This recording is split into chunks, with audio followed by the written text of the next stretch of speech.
Hey guys, welcome to another video. My name is Ian, I'm Ian the Reader, and today I'm really tired because it's like 5 in the morning. I haven't been filming as much lately because of the holidays and things like that, and I have family in town, and this is the only time I have to film is before work, and so it's like 5 in the morning, and here I am filming my worst of the year list. So prepare for salt. It's not really actually going to be like the worst books of the year list. It's more going to be like the books that disappointed me the most, because to be honest, I didn't have too many books that I just like didn't like. It was more I had some books that I had really high expectations of, and then they just fell really short and it disappointed me a lot. There are some books I did not like at all, don't get me wrong, but most of these are like more like disappointing than terrible. That being said, I'm not huge into like just ragging on books and being super negative, just because I know that authors put a lot of work into the books that they publish, and so I'm not going to spend like a whole lot of time just ragging on these books. Instead, I'm just going to give you my star rating, tell you a little bit briefly about why these books fell short for me, and just get it over with, you know? So this video won't be too long. It's going to be just me kind of barely touching on why these books disappointed me. So yeah, I'm also not gonna go through like all of my like 3-star and below books. This is just gonna be my top 5 most disappointing reading experiences of 2021. So let's go ahead and jump into the books. First off, I did want to talk about the Rainwild Chronicles by Robin Hobb. So this series wasn't like full on bad.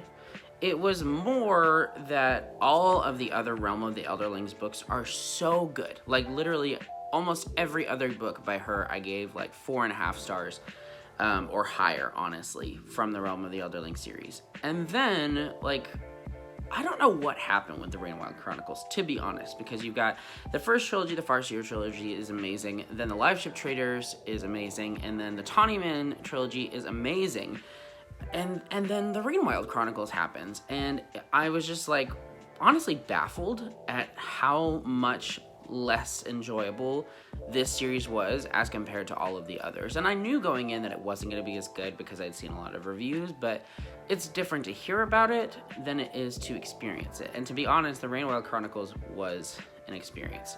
I think that she just tried too hard to make too much content in these books. To be honest, if you had taken if she had taken the 4 Rainwild Chronicles novels and condensed them into one book, it could have been pretty amazing. But the 4 books were just so long-winded and so boring, to be honest, and just so much happened that I didn't care about. And ultimately, it added some to the story, but it didn't add enough to justify 4 books, in my opinion. And so, yeah, this was pretty disappointing for me. I think the highest I rated any of the books was maybe 3.5 stars of the 4. I can't remember which one that was. I think it was the 3rd book. I think I rated that one 3.5 stars. The others were like 3, 2, nothing below 2. Maybe I give it 1.5, but I don't think so. But yeah, the Rainwild Chronicles are just a bummer. If you're reading the Realm of the Elderlings, be prepared. It's a slog, but I'm not the only one who feels that way, but there are some people who love these books. But for me, this series was just so far below the rest of this whole series that I was really bummed out. Okay, time to just talk about a book that I really, really didn't like. It is The Threat Below by, I think his name is Jason Latshaw, or it's like, I don't remember. I'll put the book right here. I can't remember. It's been a long time. I read this book back in February, and I had kind of high expectations going in. Not like high, because I hadn't actually heard about this book until like I started reading it. My wife showed it to me, and it had like a 4.2 something on Goodreads. It was an independently published book, and it seemed pretty interesting based on the concept.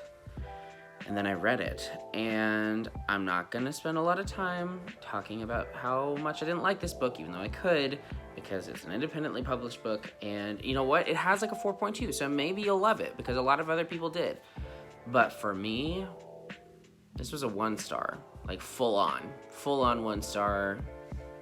I'm just gonna leave it there. Yeah. Oof. Okay, here's another one that I'm sort of in the minority on, but not 100% in the minority on, because this one actually has been pretty divisive. I've seen people absolutely love it, and I've seen people really, really dislike it, and that is The Maidens by Alex Michaelides, I believe that's his name. I really enjoyed The Silent Patient when I read it. It was a 4-star for me. A really good thriller with a lot of great, mystery and some good twists in there. And so I would say I was pretty excited about reading The Maidens and seeing where it was going to go, and the cover is, you know, very trendy, and so I was like, okay, this seems really cool. And then I got approved for an arc out on NetGalley, so I was even more excited. And I read it, and I was just blown away by how much worse The Maidens was as compared to The Silent Patient. It's almost like Alex Michaelides like heard what people said and enjoyed about The Silent Patient in regard to its crazy twists and things like that, and he tried to replicate that without really having a firm understanding of where he wanted his plot to go or how he was going to justify the twists that he came up with. And so for me, when there were these big bombs that dropped or whatever, I was just like, well, that's stupid. And it was just really a bummer. Yeah, I was hopeful. I was interested in the setting and the mystery, and then it just really fell flat for me. This was like 1.5.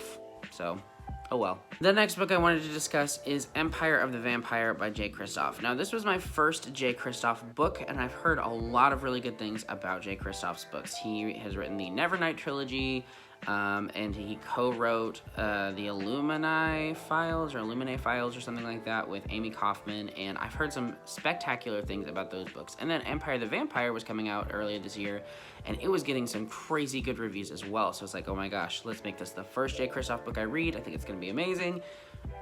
And it wasn't. The writing just really irked me, and some of the creative choices he made in regard to the narrative and the characters were just... I didn't get why he would do that versus making them seem normal in some ways. I don't know. It just was really outlandish and, to be honest, kind of cartoonish at times, and I was just not impressed. And the plot was kind of all over the place in Empire of the Vampire. I really thought this one could be a 5-star, especially because I have seen so many good reviews for it. I am absolutely in the minority on this one, so if this book sounds interesting to you, go ahead and give it a read anyway. I just didn't enjoy it, and it broke my heart. I wanted to really love it. And the last book that I wanted to talk about is one that is not a bad book by any means.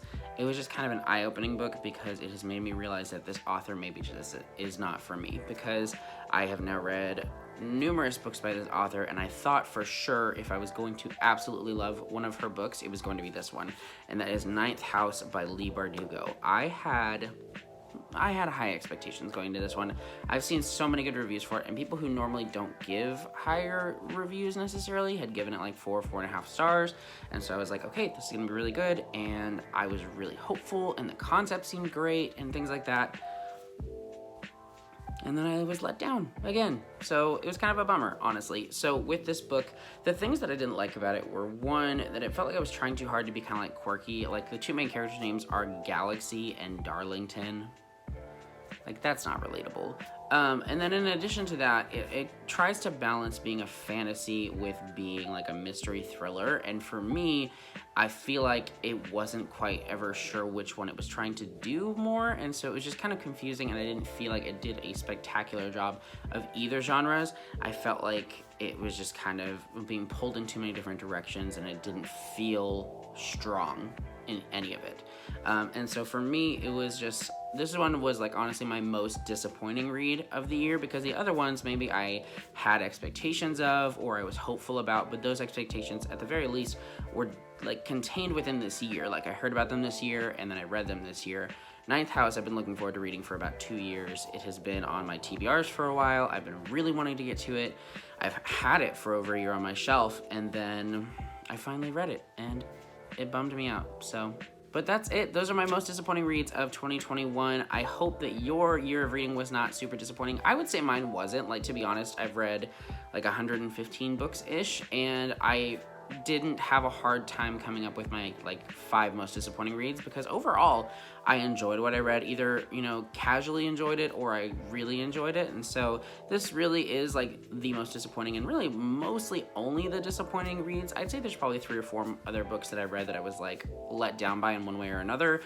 But yeah, this is just what I have. So I hope that you guys enjoyed this video. Let me know down below what your most disappointing reads of 2021 were. I cannot wait to come out with my Other year-end lists, I've got an honorable mentions video coming up. I have a best of list obviously coming up, and I'm thinking about making like a best characters of 2021 list, just talking about my favorite characters that I discovered this year. If that's something that interests you, let me know down in the comments and I will definitely go ahead and make that video. But thank you so much for watching. Make sure you like, subscribe, hit that notification bell because I post videos every Tuesday and Friday, and sometimes on other days. I think this week we'll probably have an extra video so I can get all of my year-end lists out of the way. But again, thank you so much for watching, and I'll see you in the next video. Bye!